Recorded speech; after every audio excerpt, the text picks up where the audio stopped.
Ben tərcüməyə zaman 2 dənə maraqlı dastan danışacağım sizin. Rəzəbəli Xəyyat, Allah rəhmət eləsin, böyük ariflərdən biridir.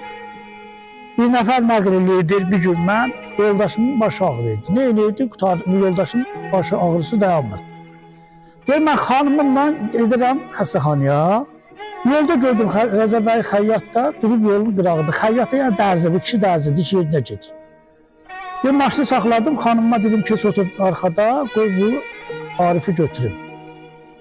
Otuzdurdum bunu maşınımda. Biraz gedəndən sonra dedim ki, ağa inciməsin, xanımı yol üstüdür, xəstəxanada qoyum, sən aparım. Dedim, nə olub xanımıva? Dedi, belə xanımın başı ağrı, deyir, xanımın xəstə deyil ki, Rəzəbəli Xəyyat böyük Arif olub, bu qədər gözəl dastanlar var, qeybi bilib. Deyəndə deyir, elə belənçi üzün tutdu xanımma, qız dedi ki, qızım, adam öz uşağını elə vurmaz ki, sən uşağı elə vurubsan, hələ bu gün də uşaq içində ağlayır. Get bazara, biraz oyuncaqdan, yeməli şeylərdən apar, bir boşağın onunla da gedəcək. Ve bunu apardım, qayıtdım evdə, uşağı qucaqladı xanımın, biraz onu oyuncaq verdi, onunla o xəstəlik onunla getdi.